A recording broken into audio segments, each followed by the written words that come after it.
ಅದನ್ನು ಸ್ವಲ್ಪ ಕ್ಲಿಯರ್ ಮಾಡಿ.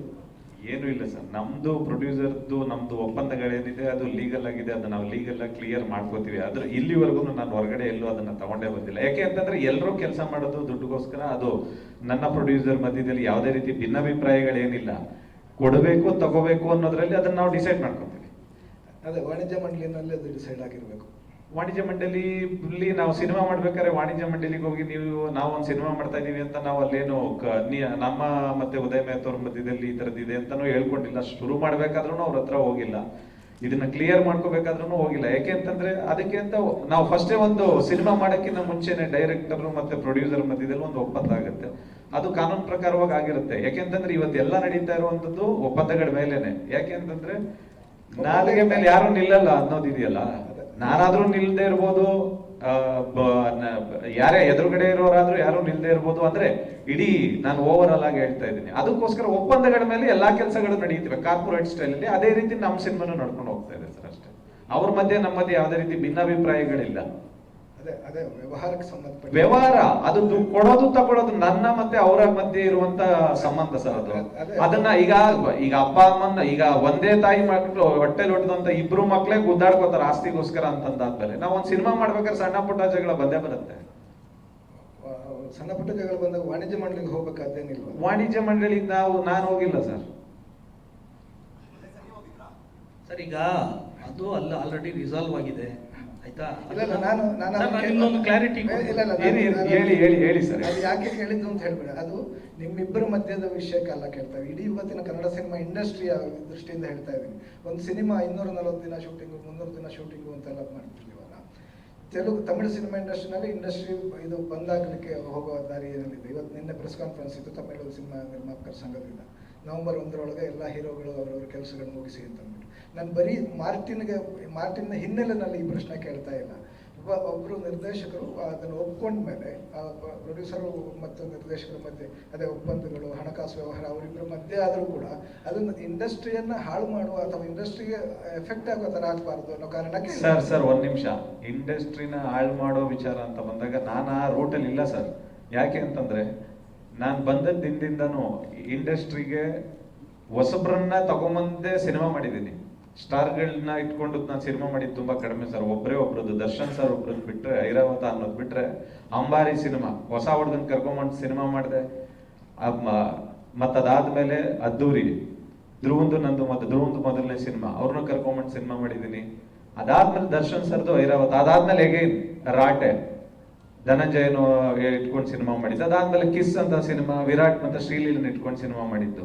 ಇದೆಲ್ಲ ಹಾಳಾಗಿರೋ ಪ್ರೊಸೆಸ್ ಅಲ್ಲ ಸರ್. ಸಿನಿಮಾ ಇಂಡಸ್ಟ್ರಿಗೆ ತುಂಬಾ ಜನ ಟೆಕ್ನಿಷಿಯನ್ಸ್ ಬಂದಿದ್ದಾರೆ, ತುಂಬಾ ಹೀರೋಗಳು ಬಂದಿದ್ದಾರೆ, ತುಂಬಾ ಹೀರೋಯಿನ್ಗಳು ಬಂದಿದ್ದಾರೆ. ನನ್ನ ಸಿನಿಮಾದಲ್ಲಿ ಕೆಲಸ ಮಾಡಿರೋರೆಲ್ಲ ಹೊಸಬ್ರೆ ಸರ್. ಅರ್ಜುನ್, ನೀವು ಹಾಳು ಮಾಡ್ತಾ ಇದ್ದೀರಿ ಅಂತ ಹೇಳ್ತಾ ಇಲ್ಲ. ಇವತ್ತು ಅಲ್ಲ, ಆ ರೂಟಲ್ಲಿ ನಾನು ಇಲ್ಲ ಅಂತ ಹೇಳ್ತಾ ಇದ್ದೀನಿ ಸರ್. ಇವತ್ತು ಕನ್ನಡ ಸಿನಿಮಾ ಇಂಡಸ್ಟ್ರಿ ಹೋಗ್ತಾ ಇರೋದಾಗ ಅಲ್ಲೊಂದು ಇಲ್ಲೊಂದು ಸಿನಿಮಾಗಳು ಈ ತರದ ಸಿನಿಮಾಗಳಾಗತ್ತೆ.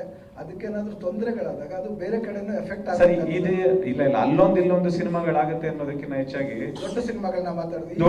ದೊಡ್ಡ ಸಿನಿಮಾಗಳಂತ ಬಂದಾಗ ಪ್ರಾಬ್ಲಮ್ಗಳು ಬರಲ್ಲ ಸರ್. ಸಣ್ಣ ಸಿನಿಮಾಗಳಂತ ಬಂದಾಗ ಪ್ರಾಬ್ಲಮ್ಗಳು ಬರುತ್ತೆ. ಯಾಕೆ ಅಂದ್ರೆ ಹೊಸಬ್ರು, ಮತ್ತೆ ಅದಕ್ಕೆ ಪ್ರಚಾರದ ಲೋಪಗಳಿರ್ಬೋದು, ಪ್ರಚಾರಕ್ಕೆ ಯಾರು ಸ್ಪಂದಿಸದೇ ಇರ್ಬೋದು, ಹೊಸ ಸಿನಿಮಾಗಳಿಗೆ ಯಾರೋ ಫೈನಾನ್ಸ್ ಕೊಡದೇ ಇರ್ಬೋದು. ಈ ತರದ್ದಾದಾಗ ಹೊಸ ಸಿನಿಮಾಗಳನ್ನ ತಂದು ಕನ್ನಡ ಇಂಡಸ್ಟ್ರಿನ ಉಳಿಸುವಂತ ಕಷ್ಟಗಳು ತುಂಬಾನೇ ಇದೆ. ಇವತ್ತಿಗೆಲ್ಲ ಗೆಲ್ತಾ ಇರುವಂತ ಸಿನಿಮಾಗಳು ಸ್ಟಾರ್ ಸಿನಿಮಾಗಳು ಬಿಟ್ರೆ, ಹೊಸಬ್ರ ಸಿನಿಮಾಗಳಿಗೆ ಥಿಯೇಟರ್ಗಳು ಸಿಗ್ತಾ ಇಲ್ಲ. ಥಿಯೇಟರ್ಗಳಲ್ಲಿ ಬಾಡಿಗೆ ಜಾಸ್ತಿ ಇದೆ. ಅವ್ರಿಗೆ ಅದಕ್ಕೆ ಸಿನಿಮಾ ಮುಗಿಸುವಷ್ಟರಲ್ಲಿ ಪ್ರಮೋಷನ್ ಮಾಡೋಕ್ಕೂ ಕಷ್ಟ ಆಗಿರುತ್ತೆ. ಅವ್ರ ಹತ್ರ ದುಡ್ಡಿರಲ್ಲ. ಈ ನಿಟ್ಟಿನಲ್ಲಿ ಸಿನಿಮಾ ಸೋಲ್ತಾ ಇದಾವೆ ಹೊರತು ಸಿನಿಮಾ ಬೇರೆ ಯಾವುದೇ ಒಂದು ದೃಷ್ಟಿಲಿ ಸಿನಿಮಾ ಸೋಲ್ತಾ ಇಲ್ಲ ಸರ್. ನಿಮ್ಗೆ ಸ್ಟಾರ್ ಸಿನಿಮಾ ಈಗ ಲಾಸ್ಟ್ ಸಿನಿಮಾ ಇವ್ರು ದರ್ಶನ್ ಸರ್ ಕಾಟೇರ ಸಿನಿಮಾ ಬಂದು ಗೆದ್ದಿದೆಯಲ್ಲ ಸರ್. ಅಂದ್ರೆ ದೊಡ್ಡ ಸಿನಿಮಾಗಳು ಬಂದಾಗ ಎಲ್ಲ ಗೆಲ್ತಾನೆ ಬರ್ತಾ ಇದಾವೆ. ಹೊಸ ಸಿನಿಮಾಗಳಷ್ಟೇ ನೋವು ಮತ್ತೆ ಕಷ್ಟಗಳನ್ನ ಅನುಭವಿಸ್ತಾ ಇರುವಂತದ್ದು. ಯಾಕೆ ಅಂತಂದ್ರೆ ಕೆಲವೊಂದು ಥಿಯೇಟರ್ಗಳಿಗೆ ಜನನೇ ಬರ್ತಾ ಇಲ್ಲ. ಯಾಕೆಂದ್ರೆ ಹೊಸ ಹುಡುಗರುಗಳು ಸಿನಿಮಾ ಮಾಡ್ತಾ ಇದಾರೆ ಅಂತ. ಹೊಸ ಹುಡುಗರುಗಳು ಸಿನಿಮಾ ಮಾಡ್ತಾ ಇದಾರೆ ಅಂತಂದಾಗ ಅದಕ್ಕೆ ಪ್ರಚಾರದ ಅಭಾವನೂ ಇರ್ಬೋದು. ಅಷ್ಟರಲ್ಲಿ ಏನೋ ಈ ಸಿನಿಮಾ ಚೆನ್ನಾಗಿದೆ ಅನ್ನೋ ಅಷ್ಟರಲ್ಲಿ ಒಂದು ವಾರ ಮಲ್ಟಿಪ್ಲೆಕ್ಸ್ ಅಲ್ಲೆಲ್ಲ ತೆಗೆದೇ ಹಾಕ್ಬಿಡ್ತಾರೆ. ಯಾಕೆ ಅಂತಂದ್ರೆ ಅವ್ರಿಗೆ ಥಿಯೇಟರ್ ತುಂಬಬೇಕು.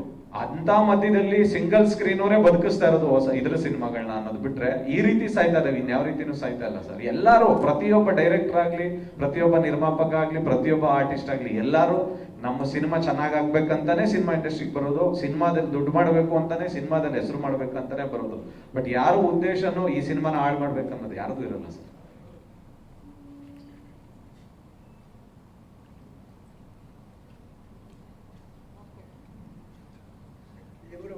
ಗ್ರಾಫಿಕ್ಸ್ನವರು ಅದೇನೇನೋ ಯಾರಿಗೆ ಕರೆದ್ರಿ ನೀವು? ಎಲ್ಲರೂ ಕರೆದಿದ್ದೆ ಸರ್. ಎಲ್ಲರೂ ಅಂದ್ರೆ ಯಾರು, ಹೇಗೆ? ಅಂದ್ರೆ ನನಗೆ ಯಾರ್ಯಾರು ಗೊತ್ತಿತ್ತು, ಸುಧೀಂದ್ರ ವೆಂಕಟೇಶ್ ಅವ್ರಿಗೆ ಹೇಳಿದ್ದೆ ಸರ್ ಎಲ್ಲಾರನ್ನೂ ಪ್ರೆಸ್ ಮೀಡಿಯಾದವ್ರನ್ನ ಕರೀರಿ, ನಾನು ಮಾತಾಡೋದಿದೆ ಅಂತ. ಅವ್ರು ಕರೆದಿದ್ರು, ಎಷ್ಟು ಜನ ಬಂದಿದ್ರು ಅವ್ರ ಹತ್ರ ನಾನು ಮಾತಾಡಿದ್ದೆ. ಅಂದ್ರೆ ನೀವು ಕೇಳ್ತಾ ಇದ್ರಲ್ಲ ಗ್ರಾಫಿಕ್ಸ್ನವ್ರದ್ದು ಯಾರ್ದು ಅಂತ, ಒಬ್ರು ಯಾರೋ 50 ಲಕ್ಷ ಅಂತಂದ್ರು, ಇನ್ನೊಬ್ರು ಯಾರೋ 1 ಕೋಟಿ ಅಂತಂದ್ರು, ಇನ್ನೊಬ್ರು ಯಾರೋ ಫೋನ್ ಮಾಡ್ಬಿಟ್ಟು 20 ಕೋಟಿ ಅಂತ ಹೇಳ್ತಾ ಇದಾರೆ ಸರ್. ಯಾರೋ ಯಾವ್ದೋ ಒಂದು ಪವರ್ ಟಿವಿ ಅನ್ನೋದ್ರಲ್ಲಿ ನೋಡಿದೆ, ಮೋಸ್ಟ್ಲಿ ನನಗಿನ್ನ ಜಾಸ್ತಿ ಅವ್ರಿಗೆ ಗೊತ್ತಿರುತ್ತೆ ಅನ್ಸುತ್ತೆ. ಡೀಟೇಲ್ಸ್ ಬಂದಾದ್ಮೇಲೆ 20 ಕೋಟಿನ 1 ಲಕ್ಷ 1 ಕೋಟಿನ 50 ಲಕ್ಷನ ಅನ್ನೋದನ್ನ ತಿಳ್ಕೊಂಡು ನೆಕ್ಸ್ಟ್ ಮಾತಾಡ್ತೀನಿ ಸರ್. ಯಾಕೆಂತಂದ್ರೆ ನನಗಿನ್ನ ಜಾಸ್ತಿ ಅವ್ರಿಗೆ ಗೊತ್ತಿರುತ್ತೆ ಅನ್ಕೋತೀನಿ. ಯಾರು ನನ್ನ ಬಗ್ಗೆ ಇದು ಏನೋ ನ್ಯೂಸ್ ಮಾಡಿದಾರಲ್ಲ, ಅವ್ರ ಆಧಾರಗಳು ಇಟ್ಕೋಬೇಕಲ್ವ ಸರ್ ನನ್ನ ಹತ್ರ ನ್ಯೂಸ್ ಮಾಡಕ್ಕಿಂತ ಮುಂಚೆ. ಏನ್ ತಗೊಂಡಿದೀವಿ ಏನು ಅಂತ ಅಲ್ಲ, ನಾನು ಹೇಳ್ತಾ ಇದ್ದೀನಲ್ಲ, ಒಬ್ರು 50 ಲಕ್ಷ ಹೇಳ್ತಾ ಇದಾರೆ, ಇನ್ನೊಂದು 1 ಕೋಟಿ ಹೇಳ್ತಾ ಇದಾರೆ, ಇನ್ನೊಂದು ಒಬ್ಬ ಯಾರೋ 20 ಕೋಟಿ ಒಂದು ಯಾವ್ದೋ ಬಿಲ್ಡಿಂಗ್ ತಗೊಂಡ್ಬಿಟ್ಟಿದೀನಿ ಅಂತ ಅಂದ್ಬಿಟ್ಟು. ಜಸ್ಟ್ ಅಷ್ಟೆಲ್ಲ ಬೇಡ ಸರ್, ಜಸ್ಟ್ 5000 ರುಪೀಸ್ ನನ್ನ ಬಗ್ಗೆ ಏನಾದ್ರೂ ತಗೊಂಡಿದೀನಿ ಅಂತ ಜಸ್ಟ್ 5000 ರೂಪಾಯಿ ಕೊಟ್ರೆ ನಾನು 1 ಕೋಟಿ ಕೊಡ್ತೀನಿ ಸರ್.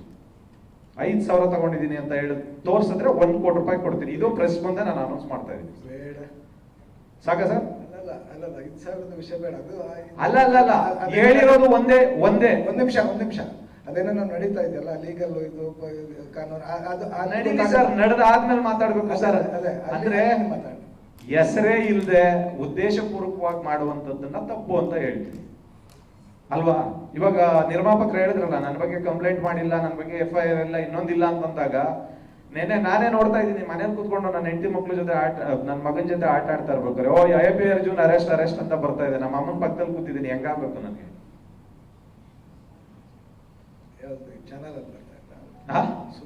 ಹೌದು ಬರ್ತಾ ಇತ್ತು. ಅರೆಸ್ಟ್ ಅಂದ್ರೆ ಸ್ಟೇಷನ್ ಅಲ್ಲಿ ಕರೆದ್ರು ಅದನ್ನ ಅರೆಸ್ಟ್ ಅಂತ ಗೊತ್ತಿಲ್ಲ. ಇಲ್ಲ ಅದು 15 ದಿನಕ್ಕೆ ಮುಂಚೆ ಅವ್ನ್ ಬಂದು ಯಾರೋ ತಗೊಂಡು ನಮ್ಮ ಹತ್ರ ಮೋಸ ಮಾಡೋಗಿದ್ನಲ್ಲ ಸತ್ಯಾರೆಡ್ಡಿ ಅಂತ ವ್ಯಕ್ತಿ, ಅವನ್ ಬಂದು 15 ದಿನಕ್ಕೆ ಮುಂಚೆ ಆ ವಿಚಾರ ಬಸವೇಶ್ವರ ನಗರ ಸ್ಟೇಷನ್ ಅಲ್ಲಿ ಮುಗಿದು ಅವನು ಜೈಲ್ಗೆ ಹೋಗಿ ಅವನು ಬೇಲ್ ತಗೊಂಡು ಹೊರಟೋಗಿದ್ದಾನೆ. ಅದಾದ್ಮೇಲೆ ನಿನ್ನೆ ಇದ್ದಕ್ಕಿದ್ದಂಗೆ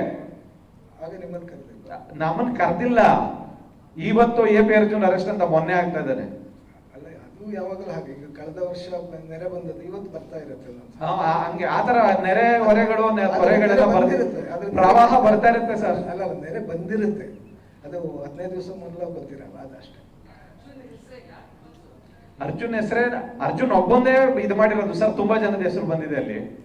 ಯಾಕೆಂತಂದ್ರೆ ಅವನು ತಗೊಂಡಿರೋನು ಒಬ್ಬನ ಹತ್ರ ತಗೊಂಡಿಲ್ಲ, ನಮ್ಮ ಸಿನಿಮಾದಲ್ಲಿ ಅಂತಲ್ಲ, ಒಂದ್ 10-15 ಜನದ ವ್ಯಕ್ತಿಗಳ ಹತ್ರ ತಗೊಂಡು ಹೋಗಿದ್ದಾನೆ ಅವನು ಮೋಸ ಮಾಡಿರೋನು. ಬಟ್ ಅರ್ಜುನ್ ಒಬ್ಬನ ಹೆಸರು ಏನಕ್ಕೆ ಬಂತು ಅಂತಂದ್ಬಿಟ್ಟು ಅದಕ್ಕೆ ನಾನು ಕೇಳಿದ್ದು. ಅಂದ್ರೆ ನನಗ್ ಗೊತ್ತಿಲ್ಲ ಸರ್, ಮಾಡಿರೋನ್ನ ಕೇಳ್ಬೇಕು ನೀವು. ನ್ಯೂಸ್ ಯಾರು ಮಾಡಿದಾನಲ್ಲ ಈ ವಿಚಾರದ ಬಗ್ಗೆ ಅವನನ್ನ ಕೇಳ್ಬೇಕು ನೀವು, ಇಲ್ಲ ಬಸವೇಶ್ವರ ನಗರ ಸ್ಟೇಷನ್ ಅಲ್ಲಿ ಹೋಗಿ ಕೇಳ್ಬೇಕು. ಯಾಕೆಂತಂದ್ರೆ ಯಾವಾಗ ನಾನು 2009 ಇಂದ ಸಿನಿಮಾ ಮಾಡ್ತಾ ಇದ್ದೀನಿ ಸರ್, ಅಂಬಾರಿ ಯೋಗಿ ತುಂಬಾ ಜನ ಹೊಸಬ್ರನ್ನೆಲ್ಲ ಅಂಬಾರಿ ಯೋಗಿನ ಇಂಟ್ರೊಡ್ಯೂಸ್ ಮಾಡ್ಬೇಕಾದ್ರೂ ಕಮಿಷನ್ ತಗೋಬೇಕಾಗಿತ್ತು, ಧ್ರುವನ್ನ ಇಂಟ್ರೊಡ್ಯೂಸ್ ಮಾಡ್ಬೇಕಾದ್ರೂ ಕಮಿಷನ್ ತಗೋಬೇಕಿತ್ತು, ಧನಂಜಯ ಒಂದು ಸಿನಿಮಾ ಮಾಡ್ಬೇಕಾದ್ರೂ ಕಮಿಷನ್ ತಗೋಬೇಕಿತ್ತು, ಕಿಸ್ ಸಿನಿಮಾ ಮಾಡ್ಬೇಕಾದ್ರೂ ವಿರಾಟ್ ಮತ್ತೆ ಶ್ರೀಲೀಲನ ಹತ್ರನೂ ಕಮಿಷನ್ ತಗೋಬೇಕಾಗಿತ್ತು. ಹಂಗಂದ್ರೆ ನನ್ನ ಹತ್ರ ಒಂದು 5 ಕಾಂಪ್ಲೆಕ್ಸ್ ಇರ್ತಾ ಇತ್ತು, ಒಂದು 5 ಮನೆ ಇರ್ತಾ ಇತ್ತು ಸರ್, ಅಲ್ವಾ ಸರ್? ಈಗ ಒಂದೂ ಇಲ್ಲ ಸರ್. ಏನ್ ಸರ್? ಅಲ್ಲ ಅವ್ರು ಹೇಳಿರೋರ್ಗೆ ಹೇಳ್ತಾ ಇದ್ದೀನಿ, 20 ಕೋಟಿ ಅಂತ ಯಾರೋ ಒಂದು ಬಿಲ್ಡಿಂಗ್ ಅಂತ ಹೇಳಿದ್ರಲ್ಲ, ಅದನ್ನ ಆಧಾರ ಸಮೇತ ತಗೊಂಬಂದು ತೋರಿಸಿ ಅಂತ. ಸರಿ, ಈಗ ಸಿನಿಮಾ ಬಗ್ಗೆ ಇಲ್ಲ ಸರ್, ಒಂದು ಅಂತಂದಾಗ ನಮ್ ಟ್ರ್ಯಾಕ್ ರೆಕಾರ್ಡ್ ಹಿಂದೆ ಎಲ್ಲ ಇದ್ರೆ ಅಂತಂದ್ರೆ ಏನು ಬೇಜಾರಾಗಲ್ಲ ಸರ್. ಹಿಂದೆ ಏನು ಇಲ್ಲದೆ ಇದ್ದಾಗ ಇದ್ದಕ್ಕಿದ್ದಂಗೆ ಒಬ್ಬನ ಹೆಸರನ್ನೇ ತೆಗೆದು ನ್ಯೂಸ್ ಮಾಡೋದಿದೆಯಲ್ಲ, ಅವಾಗ ಮಾತಾಡಬೇಕಾಗುತ್ತೆ. ಯಾಕಂತಂದ್ರೆ ನೀವು ತುಂಬಾ ದಿನದಿಂದ ನೋಡಿದಿರಲ್ವಾ ಸರ್ ನನ್ನನ್ನ? ನೋಡಿದೀನಿ ಅಲ್ವಾ ಸರ್? ಹಾಗಂದ್ರೆ AP ಅರ್ಜುನ್ ಬಗ್ಗೆ ನಿಮ್ಗೂ ಗೊತ್ತಿರ್ಬೇಕಲ್ಲ. ಅಲ್ಲ ಸರ್, ಎಲ್ಲಾದ್ರೂ ಒಂದ್ ಕಡೆ ಬರ್ಲೇಬೇಕಲ್ಲ ಸರ್. 16 ವರ್ಷದ ಇಷ್ಟರಲ್ಲಿ ಎಲ್ಲಾದ್ರೂ ಒಂದ್ ಕಡೆ ಬರ್ಬೇಕಲ್ಲ ಸರ್. ಒಂದ್ ಅಗಳ ಎಲ್ಲೋ ಮೊಸರನ್ನ ತಿನ್ನೋರ್ಗೆ ಎಲ್ಲಾದ್ರೂ ಒಂದ್ ಕಡೆ ಅಂಟ್ಕೊಂಡಿರುತ್ತಲ್ಲ ಸರ್. ಅಲ್ಲ ದೊಡ್ಡ ಕಾಸಿನ ವಿಷಯದ ಮಾತಾಡ್ತಾ ಇದ್ದೇನೆ, ಬೇರೆ ಅಲ್ಲ ಇಲ್ಲಿವರೆಗೂ ಅದೇ ನಡೀತಾ ಇತ್ತಲ್ಲ. ಅದಕ್ಕೆ ಧ್ರುವ ಮಾರ್ಟಿನ್ ಮತ್ತು KD ಗಳ ಮಧ್ಯೆ ಏನಾಗ್ತಾ ಇದೆ ಅಣ್ಣ?